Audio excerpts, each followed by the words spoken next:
Hey everybody, welcome back to another episode of Strip Search, the comic strip podcast. We are back. The weather is warmer and we are embracing spring. I am Pete Chianka, the writer of the comic strip Pet Peeves, here with the artist of said comic strip and my co-host Dave London. Hi Dave. Hey, Pete. How are things going over there? Things are great. As you say, it's finally spring. We've got our 2 days of spring here in New England before. Right, right. It'll be snowing probably on Tuesday, but we'll take it while we can get it. Our last episode, I believe we talked about how we had a book ready to come out. Just it was like days, hours away from publication, and now before we get into the rest of the show, I feel like we are obligated to tell our listeners and viewers that it has arrived. It is produced. We are published authors yet again. Um, Freddy Peeves and the Scoop on the Sinking School is now available at our website, petpeevescomic.com/books. It's a middle grade chapter book. So basically, ages, I'd say, 9 to 14-ish are the ideal audience. But anybody would enjoy it, even grown-up adults who, particularly ones who grew up reading things like Danny Dunn's Scientific Detective and The Three Investigators and books of that nature and want to read a throwback to the Is books of their youth. wasn't it? Were the three investigators Alfred Hitchcock in the Three Investigators? It, Wasn't that it? yes, those were the ones they would inexplicably be get advice and support from the director Alfred Hitchcock in their mysteries. And I believe they did a reboot of them a few years later where Alfred Hitchcock had been totally wiped from every part of the narrative. I guess either people thought he had turned out to be creepy or just people didn't know him anymore. This old British guy hanging out with three kids? Yeah, Yeah, I think they were in California. Right, he must have been in Hollywood. right. Yeah, it didn't make much sense, but I am a huge Hitchcock fan, and I think I never really thought about it, but it could probably be traced back to that series. All right, Pete. Pop quiz. Top three Hitchcock films in your opinion? Oh, that's a tough one. Notorious is definitely up there. Vertigo, of course, and maybe North by Northwest. I don't know if it's his best, but it is one of his most enjoyable. And the it's sort of the father of every action film to come after it. He sort of invented that genre, but it's very hard to narrow it down. And there was that biography science fiction movie where Will Smith played Hitchcock. I think that was a different Hitch. Oh, okay. Yeah, yeah. That's All right. right. He walks up and slaps Hitchcock in the face. It was Yeah. very weird. I didn't All right. really understand it. So anyway, Back to back the to okay. back to the book. It's doing very well. We sold a whole bunch of them at our last event, which was the ALIAC, Ashland Library Youth Artists Con Fest. It's a long name, Aliak but Pho. but the kids really seem to take to it, and we're excited to get that there. And we also other people have picked it up. Tom DeFranzo's Martial Arts Academy in Winchester is doing a little book club with its students there. They do a lot of reading in addition to Taekwondo over there. We're going to We, shout we should out. mention we should mention the book itself has topic questions. You as the author wrote this, obviously, but at the end of the book are questions for reading groups or for school clubs. Exactly, and we will also mention Ms. Nasso's fifth grade class in Hopewell Junction, New York. They've been reading it aloud, and they're going to go through those questions. And none of these people I'm mentioning are related to me in any way, by the way. I know you None of might them. you might think that they are. It's not like they're But my niece and my brother-in-law or anything like right, that. but you might be wrong. Or maybe not. Or maybe not. So anyway, we really encourage Anyways, you to go to petpeevescomic.com/books. Check that out. And we'd love you to read it and to see what you think. But in the meantime, what's new in the world of comics and comic so strips? I think we can bring up, in current events talk, there's two things I think we can talk about. One is the baby strip, the syndicated strip Baby Blues, by Rick Kirkman and Jerry Scott, has been running now for 37 years, which that's almost as old as us. 37 years. They're ending it. They're It's going almost to as long as end we've it. known each other, at Almost, least. almost as long as, yeah, exactly. So Rick Kirkman and Jerry Scott are hanging up their quills and pens, so to speak. on the strip. And so I think that's we should just, a little bit of a tip of the cap for being able to continue for a 37-year run on a funny strip about family life. So did the baby grow up finally? Is that I think the baby, they kicked the baby out of the house. They're like, you're 37, it's time to get a job, you right? gotta take off this stupid diaper Right. and get out in the world. Do you know, are they're retiring? They've had enough? I'm not sure, if they're retiring the strip. Like, I don't know if they're, going out to pasture and, just going to watch their soaps. Right. So Right. They may, well, we'll keep an eye out for other projects. And I guess if there is a silver lining, assuming they don't go right into reruns, that opens up a slot in a whole bunch of newspapers for budding young cartoonists and comic strip writers. exactly. I do think they're going to ease out. I think they're going to have maybe Sundays be new for a while and then, completely phase out. But and then the other, keeping with the geriatric talk, the other big news is the National Cartoonist Society turns 80 this year.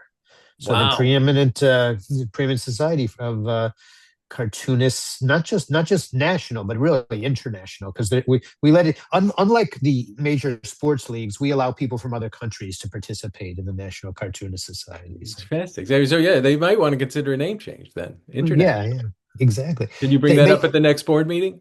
well, maybe we should go to the International House of Pancakes and say maybe we can, Well, have you ever met a cartoonist who doesn't like pancakes and or waffles? IHOP is particularly good. So, Yeah, yeah. Oh, that's all right. exciting. Now, where is the conference and Reuben Awards coming in this upcoming year? So it's actually going to be in Columbus, Ohio, which you might say, well, why Columbus, Ohio? Why is that relevant? Well, interestingly enough, so there's a little college in Columbus, Ohio. You might have heard of it, Ohio State, I have. the Ohio State University. Well, there's actually there's a museum affiliated with Ohio State University. It's a famous cartooning museum and exhibits, and so there's going to be the Reuben weekend will have a trip to the museum, and I've never been, but my understanding is it has archives. So all the great cartoonists of all time, from history to the present day, you can see original Calvin and Hobbes and so on and so forth. So that's a big draw, so to speak. Now, am I remembering this correctly? Does Ohio have like the highest per capita of famous cartoonists? Weren't a lot of the big ones from Ohio? There are a lot. In fact, we've had some guests from Ohio on our podcast who talked about just something in the water in Ohio. It breeds cartoonists. But Bill Watterson is from Ohio. I believe the actual town he's from is called Chagrin Falls, which is, Yes, I think yeah. right, and that's basically, I think they use that as the setting for It's a Wonderful Life or something like that. But Or vice versa. right. But anyways, we can probably have some more reporting back on that as we get closer. That's in August. Oh yeah, well, that'll be here before we know it. So now on to the today's special guest. Do you want to give a Yeah, preview to our listeners? yes, I'll give you a little sneak preview. We are having on a repeat guest today, our second visit with one of our favorite local cartoonists up here in the Northeast, Mr. Tim Jones of Sour Grapes fame. He is going to talk about a very exciting new product, an affiliation that he is involved with his characters. And we're really looking forward to hearing what that's all about. So stay tuned. We will be back in 30 seconds or less with Tim Jones.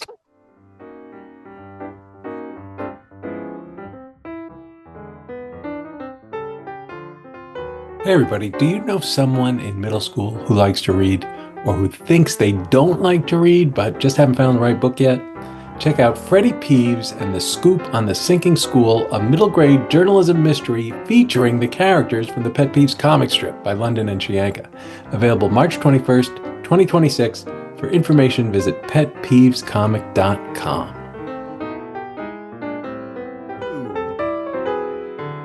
Hey everybody, welcome back to Strip Search, the comic strip podcast. Thank you for sticking around. We are at our favorite part of the show where we introduce our special guest.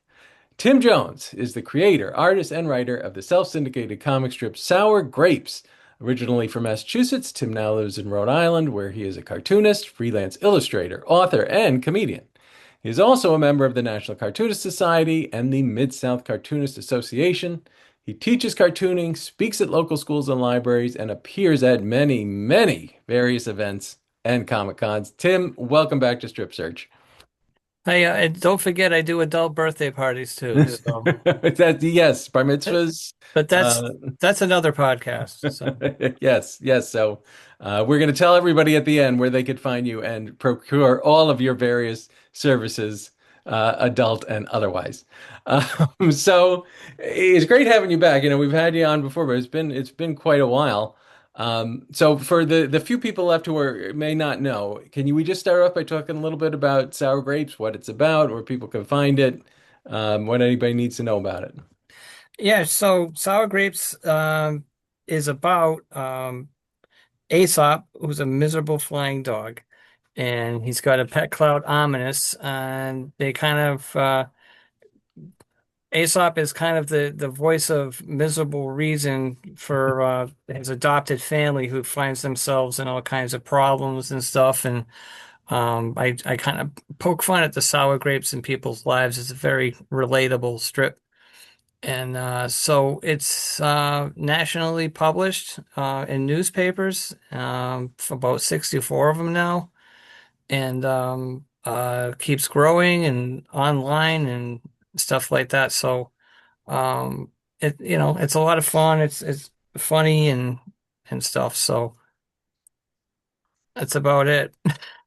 And we're big fans of the strip, but what we want to ask you about today, because we've Yes. had you on the podcast before, something new to talk about is sour grapes soda. How did you make the leap from the written page to Oh, now beverage? I was thirsty one day, and someone told me, you know who it was? It was Bill Morrison. When I was a guest at Terrificon, Bill Morrison was sitting across from me in the aisle we were in.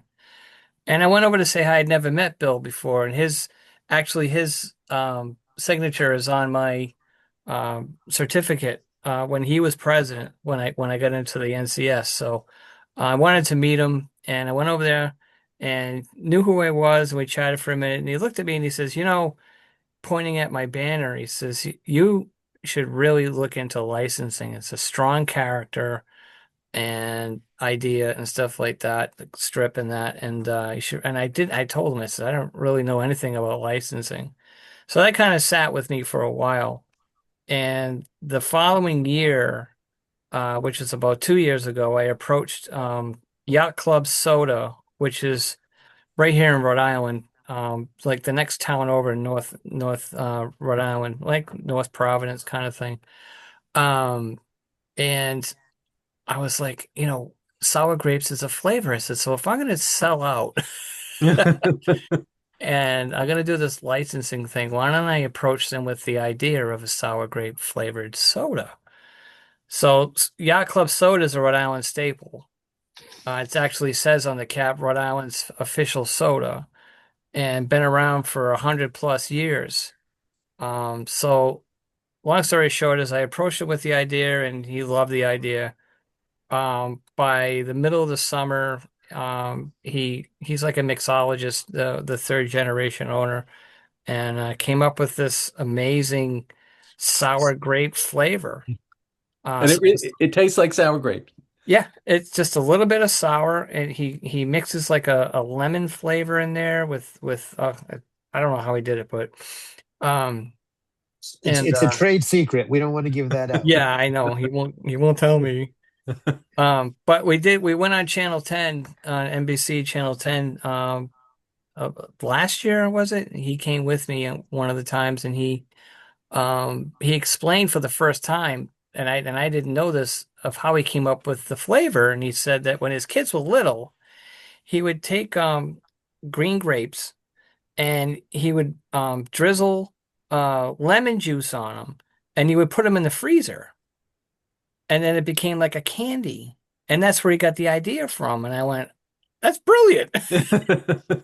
And so the rest is history. We know the label is is Aesop in one of his classic flying poses, and we put the QR code on the label, and they actually advertise that QR label on the site saying that you can enjoy sour grapes soda while reading the comic.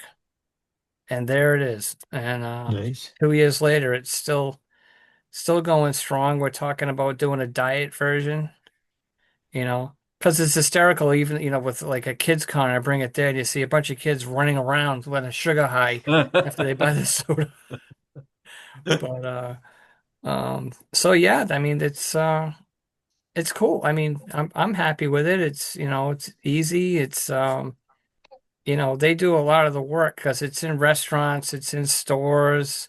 I mean, I take it myself, and you know, I get my own price with it, and I charge an astronomical amount of money for a bottle, which is probably why I don't sell many. But you know, and it's a great marketing tool. It's a great, hey, you got to, not only does he have a comic strip, but he's got a Yeah. soda. So, it makes sense. I didn't want to go any further than soda. I didn't want to go into gummies and all that stuff because I don't want to be that guy, But I Yeah. figure soda's good enough. We'll Yeah, stick. And it's who wants to be green. a multimillionaire getting into the Right. gummy industry? Yeah. Right. I mean, I bought a new pair of shoes last year with this, so um Well, but Dave and I are going to look for local pet food companies who might be interested in our pet peeves characters. You've given us an inspiration. great. That's fantastic. That's a great idea. Hey, listen, if it works for them, if you pitch it right. I got lucky with these guys. There's all kinds of they actually have this in breweries now, which is Nice. amazing. It's like, okay, it's all brews and stuff, but they have this soda. So yeah, so that's that. And it's what you would ever thought, like, you started this, from nothing, basically, getting into paper here, paper there, and you've grown it to, like you said, 64 papers. Yeah. With their characters that are recognized. It's that you're out of, not just out of Rhode Island, you're out of New England now. You're in papers all over the place. Can you tell me just a little bit about how you got to this point? Is it just hustle? Do you have some other secret? Like how, I think a lot of cartoonists probably started in the same place you are, but haven't gotten nearly as far. It is a hustle. I call it fishing, and the more lines you throw out, the better chance you have of catching a fish. Um, and some of those fish might get on the hook, but somehow get off the hook, if you've ever been fishing before. But um, so it's just reaching. I haven't been doing much lately with that, but I am planning on, like, I had these phases where I just go get them, you know, and I found a website which I'll share with you guys after, um, or I can just send it to Dave, that shows me all the newspapers in the United States. So sometimes I'll go to that. Sometimes I'll just find out a paper in that, and groups of papers, which helps. So you only send it to the editor once, and then it goes kind of like syndication, where you send it to Yeah. the syndicate and then they just let it go. So that helps because believe me, I spend a lot of time sending emails. Yeah, I bet. Is Um, it the same? Is it the same strip each week to the different routes? yeah, there's four days that I have to send on. Sunday, Monday, Wednesday, Thursday, because they all have different publications. So Thursday are the ones that print the following week.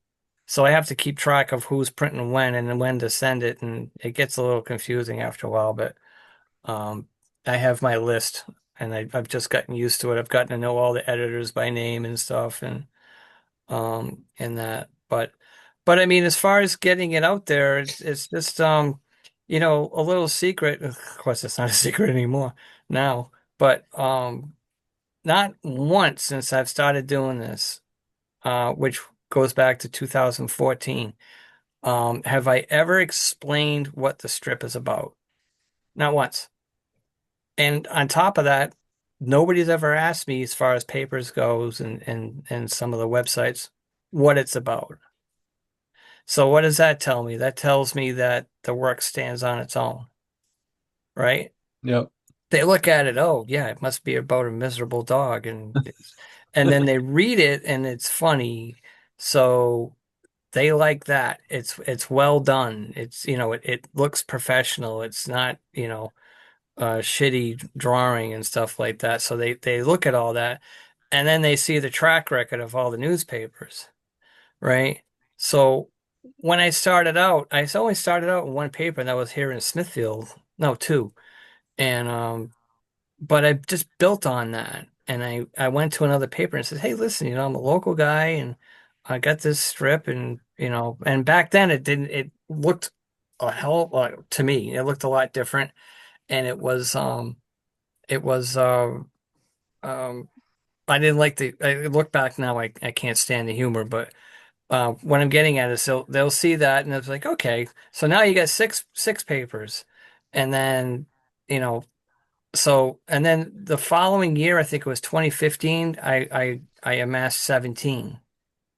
And then it just kept growing because once the papers see that you're, in papers and stuff, then they're going to be like, oh, well, this guy's, a professional or something. And so they take it in. But even with that aside, it's the strip itself. It's the cartoon itself. Even if it's a single panel, and I know you guys do single panels too. If it's consistently good, if it's if you send them samples, um, I recommend no more than six. Um, you it will show a consistency of it being good, and it's not some well one time you're doing this and this looks different on this one and stuff. They want to see that. They also want to see a tracker record of you being on time, Mm. meeting deadlines. So if you're in all those papers, you're obviously doing something right as far as that goes. And the quality too. That's the other thing. You don't want to send it to a paper. Sometimes when I start with a paper, I'll ask them to send me just a clipping or a picture of one. Just text me so I can make sure it looks okay.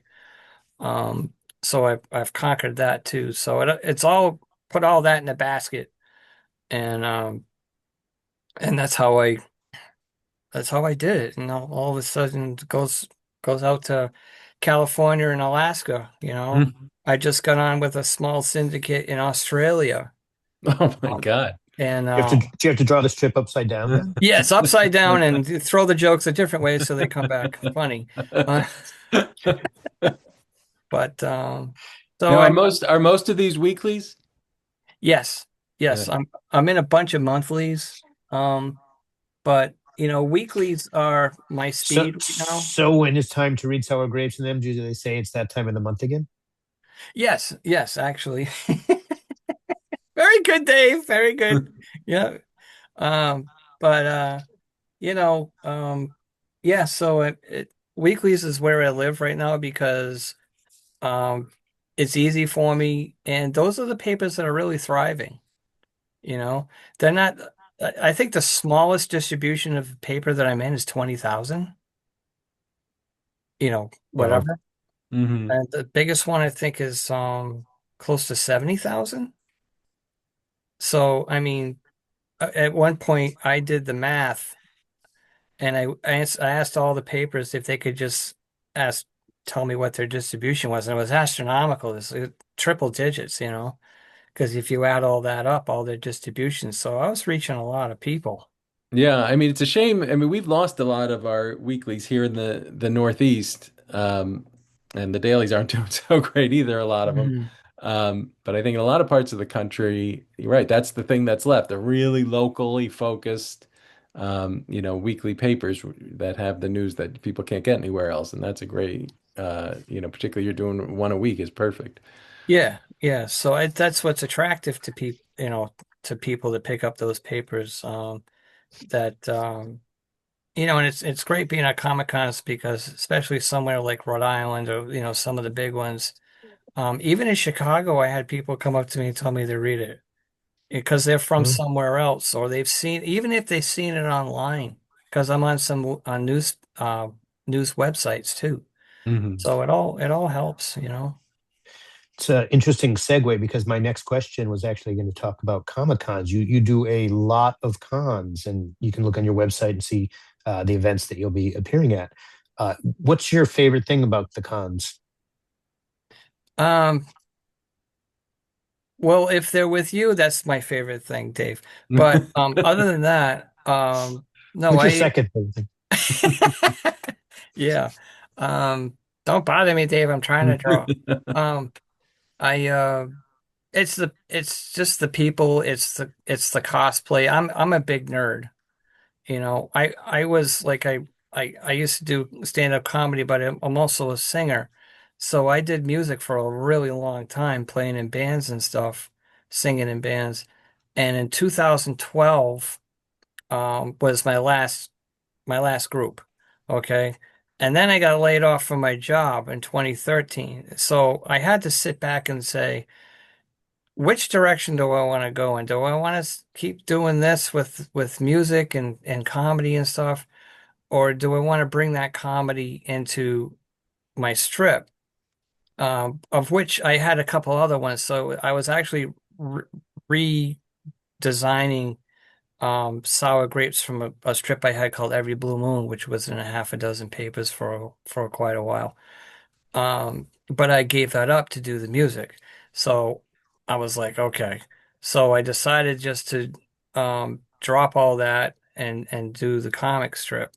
And voila, here we are 10 years later, But it was a time where I stopped and I went, okay, where are we going with all this stuff?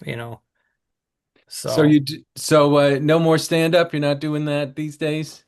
I do more sit down than I do stand up. I I can mean, I relate to that. I stopped just because people would laugh at me, and and I'm allergic to tomatoes. I found out, but so I keep my comedy in conversations with people. That's what I do best. And I learned a lot from doing comedy and improv, and put what I learned in that into my comedy in the strip. So now I would say the past 2 or 3 years, the strip has really found its own rhythm with my comedy and my dry sense of humor and my, like this, because when I have to come up with a punchline, I have to get there. Punchline's one thing, you have to get there. So my strip's three panels, so it's premise, setup, and punchline, you know. Um, so, but you get to know the characters so well, you know what they're going to say Right. before you do it. So it's like that's kind of my formula for the writing of it.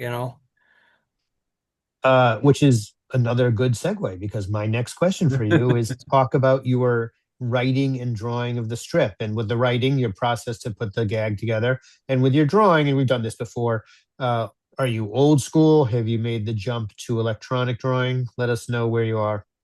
So I'll answer the second one first. I mean the first one second. You know what I mean.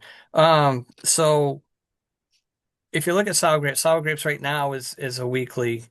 And that might change. And so if when you used to watch Mr. Rogers' Neighborhood, okay, he would always have a theme for the episode, okay? So whatever it was. And then he would take that theme and the trolley would go into the land of make-believe. And the people in make-believe would deal with that same theme. So that's what I do with sour grapes. I it's based on my life, my daily experiences and stuff like that. So I'll pick something and I'll throw it at the characters. I'll throw it at them, and like I said, I know the characters so well, especially Aesop. I can see them in this situation, and I kind of twist it a little bit, and then you got to make the joke work. So it's funny, and and then that's how I do it. As far as the writing goes, as far as my art goes, yeah, I know you can't see this at home, but I do this a quarter of Bristol board, right? So that's 4 weeks. And so pencil and then ink, and I don't do the letter. I write in the letters in pencil, and then I put my little registration marks in the corners, and I scan it in on a flatbed scanner when that's all done. Bring it into Photoshop, and that's where I dump in all the blacks because I don't color in the blacks like, noses and mouths and all that stuff. I fill that in on Facebook.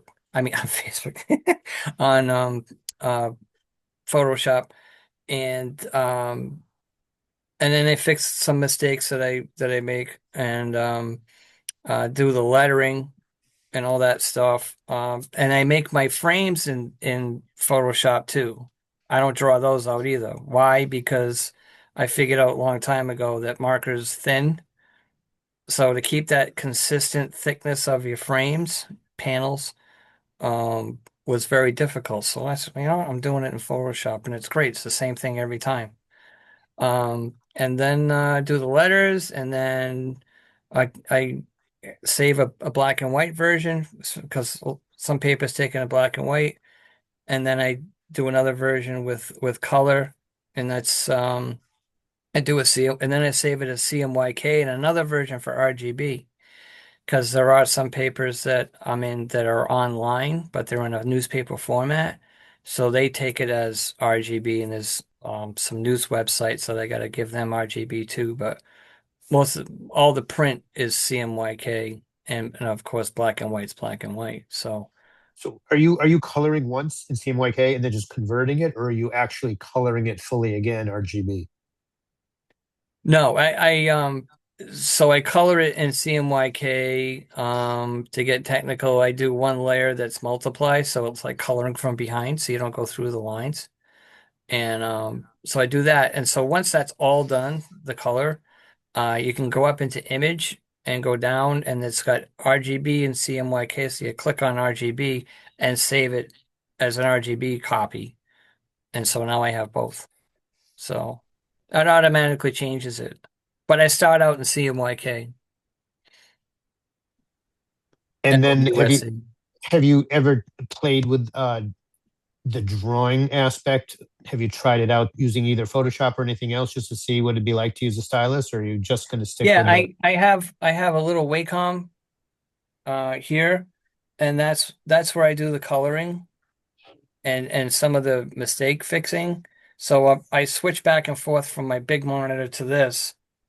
So this little Wacom, it's a display, so it mirrors my laptop. So I have Photoshop on both, but I have stylus for this one, like you say, and then I can do a lot on there, especially my coloring and stuff. And um, so that nowadays I'd be lost without this Wacom that I have, Wacom, whatever you want to say. I don't know what it is. I don't know what's appropriate anymore. Mm. You want to call it Wacom? That's fine. Just don't say that at KidsCon. But so that's basically it.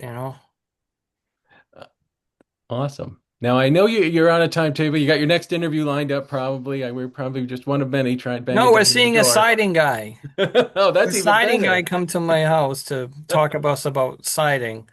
So Siding guys love to talk about siding. yeah, This I is don't know going to why be they don't call great. it outsiding. They just call it siding because you wouldn't have siding inside. So let's call it outsiding. When Yeah. it's inside, we call it painting Yes. Or wallpaper. or Yes. wallpaper. Thanks for Yes. playing along, Dave. But before we go, we have to know for people who what else do readers need to know, and where can they find everything they need to know about sour grapes? Well, the website is the whole shebang. So you can see it's at sourgrapescomic.com, and it's got your latest strip on there every week, and the gallery is there, so you can see all the strips. And there's a big old advertisement with a link for the Yacht Club soda that you can actually order and they deliver. How about that? Excellent. And as long as you're not in Alaska, but hey, you can get it on ice there. So, um, and it's got a page with all the newspapers that I'm in. So you can see that, and I have a merch page and all that stuff. My social links are on there, but you can find me at Sour Grapes Comic on Instagram. I'm on Facebook as Tim Jones Cartoonist because what else would I be? Mm, And um, that's about it, I think. I'm not on Blue excellent. Sky. I'm not on X. So I'm on the big ones. Um, so that's Excellent. about it. I mean, find me at Comic Cons. We're at Kids Con on Oh yeah, Sunday, Sunday kid for yeah for the I don't think this will be published before then, but KidsCon in Nashua, New Hampshire in this Sunday. And I'm sure and you'll be at the next KidsCon in Portland, Maine in 6 months. right, right. Why not? Oh, but and I just picked up a spot for Free Comic Book Day, and that's Entertainment in Worcester, Mass. Oh, I've heard of I've that been place. there. That you would like that place, Pete. It's Yeah, it's it's yeah, it it's looks it's right cool. up our alley. Yeah. So I'll be there. I just was invited there last week, so I'm gonna go there. And from what I understand, she gets a lot of people, like 1,000 or two. Well, free comic book. Who So wouldn't? free comic book and people that don't make any money. Right, it's a good combination. Awesome. Well, we will also have information on our website, petpeevescomic.com/podcast, with Yep. some examples of Tim's work and links back and everything you need to know. Tim, thank you so much for taking the time Yeah, it was to talk to great us seeing today. you, Pete and Dave. Unfortunately, I'll see you again on Sunday. And Dave's my roommate. I should behave. He's my roommate for the Rubens, so I got to behave. I got Oh, my plane and I've got the hotel, but I got my plane tickets, and it's that's an odd couple scenario. I I think we need some videos yeah, from well, direct from the okay. hotel. Yeah, it'll with the lights off, it'll be so. Excellent. Tim, best of luck with everything, and we'll talk to you soon. And All everybody right. else, come back next month for another episode of Strip Search, the comic strip podcast. Take care, everybody.